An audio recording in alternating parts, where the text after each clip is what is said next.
Yo guys, Local JB here, no little tempo Yasuo next patch, and ZZANG, even so in these days, he does actually go for now and then for Footwork. Now what does Footwork allow him to do?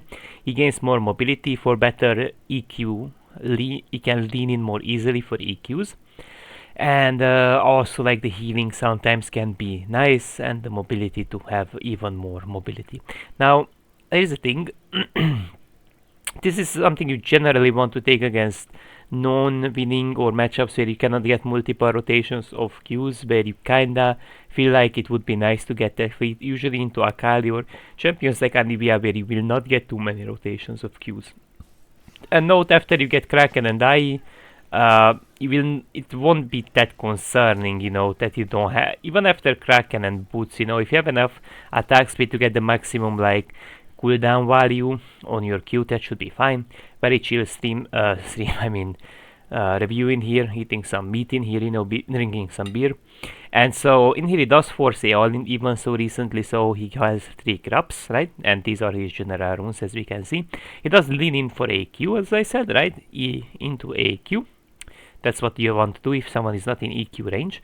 And he will R in as well in here, right? Very soon he will R in. Now Drake was taken down, so he should be a bit cautious how he fights, but the guy, the ZZANG can't instantly teleport to mid lane. He's not a Nunu, he's not a Kayn. He will not just instantly arrive mid lane, right? And so what does ZZANG do here? He actually does utilize his R. The reason behind that is very simple. He gets to R, which does a bit more damage than a regular Q, and lean in to swing in a Q and the basic attack, right? And that was for free, because he can win all her bullshit, right? Her Qs and basic. He also missed the Q, which would be 100 more damage, but that's not the end of the world. So he actually lost more than half HP to Talia. It would be a little more if the Q didn't miss, right? Now, what does that allow him to do?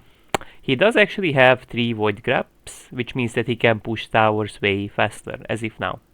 But he has to be cautious about the Talia R though, so respectively you got the backup a little earlier, but Sin cannot collapse on him under tower, so that's also something to consider.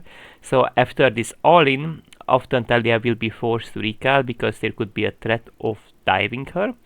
If she doesn't reset, then Yasuo also will get prio for mid and top rotations if there are any gank angles. We don't see the map though, but it's kind of important for you to understand that you can't just like force your enemy to recall. Your R doesn't have too much cooldown anyways, and get the plates. You can get 1 or 2 plates ideally, and he can also maintain a CS lead that way if she's forced to be.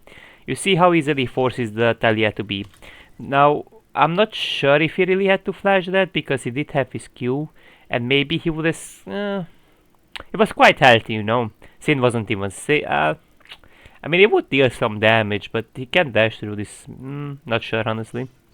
Not sure if he had to flash. I think he was quite durable, but just for safety. Probably he knows it the best, right? But don't assume that Talia with like Yonian boots and mana management tier will deal that much damage. That's why I was like more so on the positive side of not flashing that.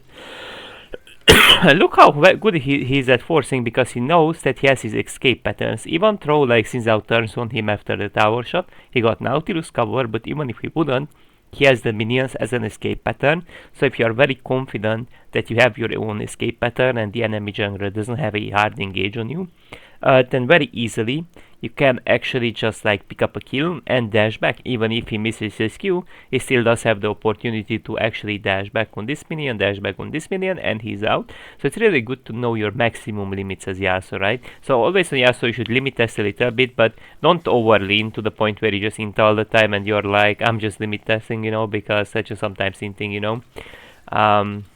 It's good to know your limits in the specific matchups, your all-in angles, right? Because if you don't know them, then that can be worse, you know, than not, you know, they can be worse if you don't exactly know when to all in, when to not. Really good R.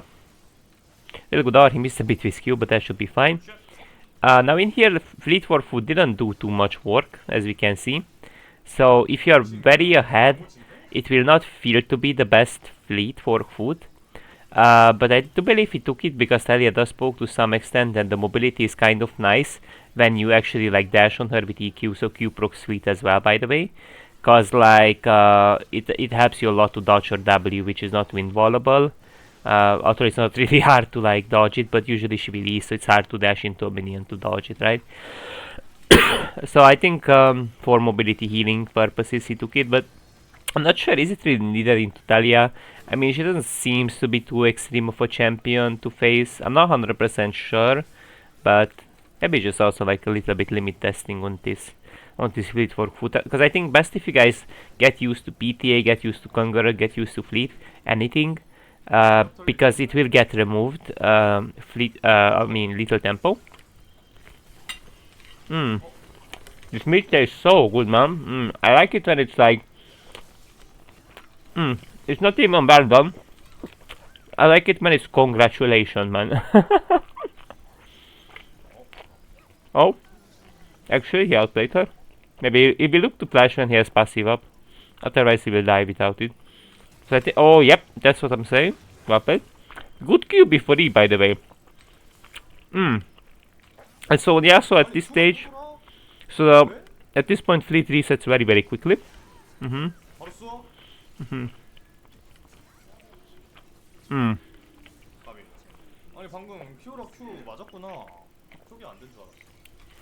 I don't know, man, I really like these lemon beers. They're very small lemon beers. Has like 1% alcohol, only very low. But man, this is like very very good. It tastes so good, it's unreal, man. Some people are like lemon beer haters, but like, I don't know, man, like it's just so good. It's just so good. He's also limit testing with some new setup as well, so it's Death Dance, Phantom Dancer Rush for even more mobility, so he's mobility maxing actually. So he has more sneakiness, Oh, he sidestepped the Jin W really well. How about GG? Oh no. How many times am I gonna see the same ad before I die?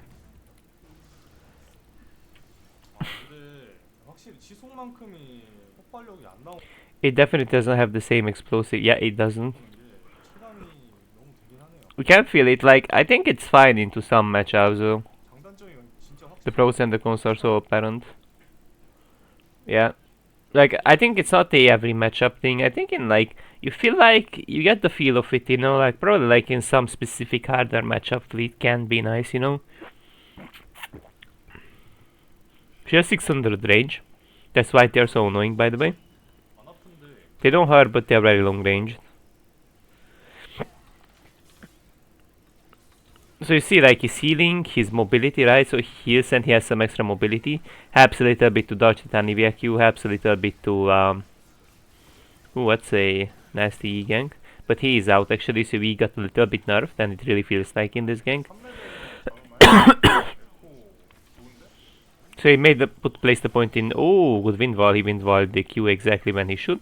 And he missed a little the Q, but he has fleet again. Oh, he actually, oh, that's so much damage, holy. Flash Q, he will flash Q. And now he picks up the Anivia. Oh, but the master is coming. You see, like, it's in this situation, Anivia would die regardless of him having lethal tempo, which I don't say lethal tempo is bad, but she would regardless die due to the minion help. Without minions, it's a bit questionable, right?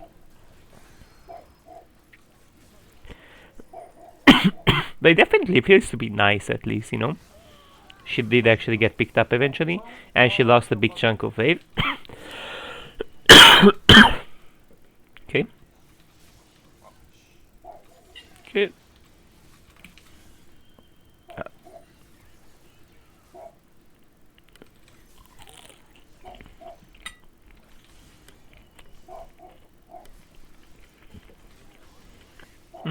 Actually, he kinda escaped him. Oh, good W. I think she's killed, but Mastery will turn back, no? Mastery will turn back, probably. So he uses them. Oh! Look at it, the fleet mobility helped him a lot, actually, to dodge that Q. Watch. One specific situation where it actually helped. I think he has to die for it. Oh, actually? No, he's so fine. Fleet mobility, fleet healing helps him to disengage even from E, no? A little bit. Ooh. Now the healing is kinda disgusting, because it works on the tornado as well if it hits a champion, right? So off this Q he heals for 55. You sure in the? kills regardless. So it doesn't specifically need like little tempo, you see? Because Yasuo has damage, so he has a lot of attack speed items, right? And once you reach the benchmark of your Q, the 133 attack speed, it's not so concerning that you don't have lethal tempo. Of course, it's still gonna be useful lethal tempo, but it's a thing that's like way better.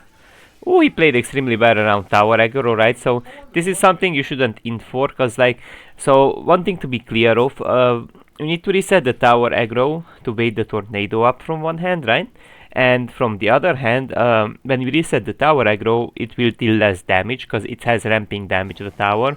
We can visually see 199. 278, so this would ramp up progressively more and more, and he would basically die if he allows it to ramp, right? And he even played around the tower aggro when he queued. And so, as we can visually see, he also played sort of around the shard, so it's up, but it's just a very little thing, you know, to consider, right? And he does have fleet, he does actually basic her to that, and I think maybe he gets to flash out, but it's a bit hard to flash that, right? But it's fine because he's gonna get a whole plated tower very soon. Just because he will actually destroy the tower in few basics. W is the Anivia QE. Pushes the wave into EQ, right? Unless Anivia goes into ultimate gatekeep mode and she Rs. But he could Q cancel that, right? Oh, he's really good at forcing, so the good thing about Yasuo is that you can low-key proxy engage on people with your tornado, and when you are, you will be outside of the tower's range, if I'm correct, like this, so you can see he's not in the tower's reach, as I said, and he gets to like Q in exactly after the R. And so the good thing is that the ways are connected, and Anivia died, so it feels to be nice thing. I would say like, at least one game you should really try this Footwork foot, you know. It's very comfortable. I wouldn't say always go for it, but it's very comfortable, you know. And you shouldn't be too scared of lose of DPS, because he has a mobility build right now, right?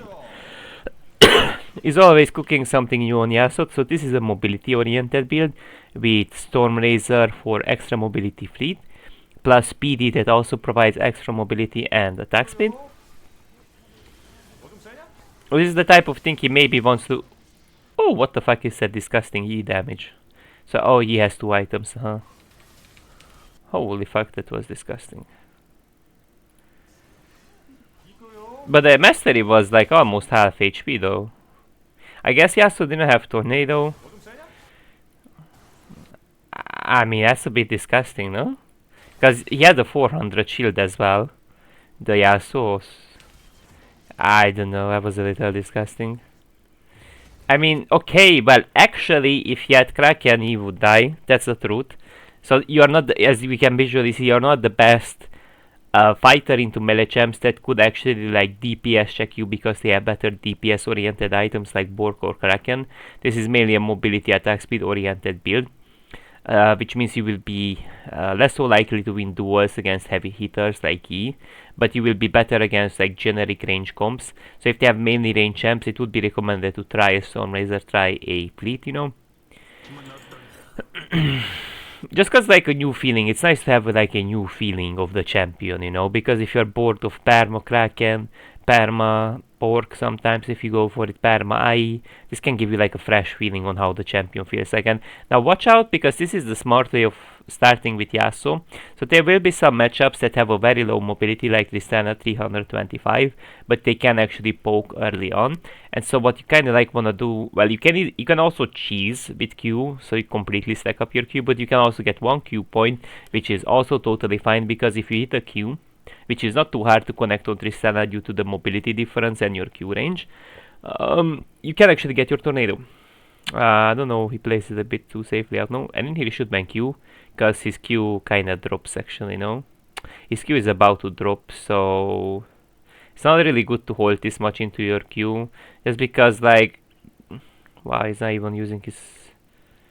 and it misses regardless. Because like ideally you want to Q earlier, so you have it up faster. Maybe he played around the fleet bonus mobility, that's why he wasn't confident to Q. But ideally you need to Q, even if you feel like it may miss, cause you need to maintain. You get that tornado. Tristana doesn't have his W. That's a very good all-in, for you.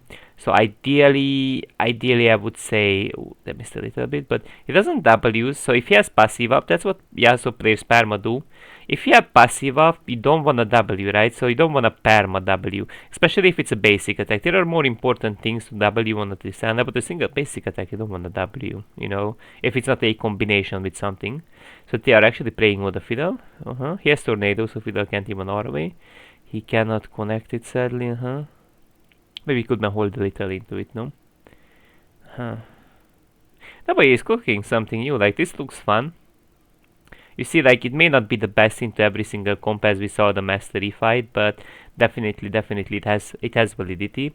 Probably into more so range comps. I think into range comps this could be fair.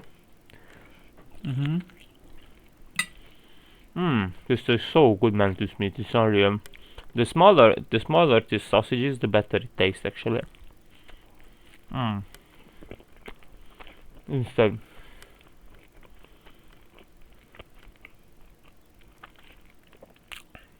So actually went Kraken. Because even so these days Kraken is super good on Yasuo due to your attack speed items and your Q. So that's super nice, actually.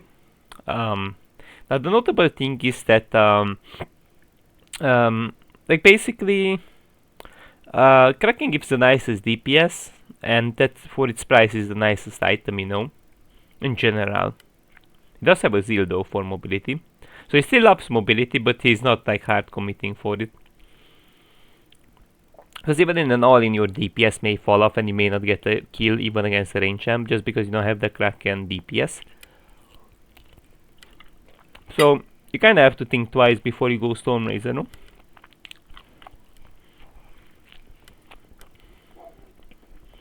Definitely well paid on his part, definitely deserves a like, definitely deserves a subscribe. Now, if you like Yasuo, you wanna learn a little bit Yasuo now and then, you get to actually learn Yasuo from his channel.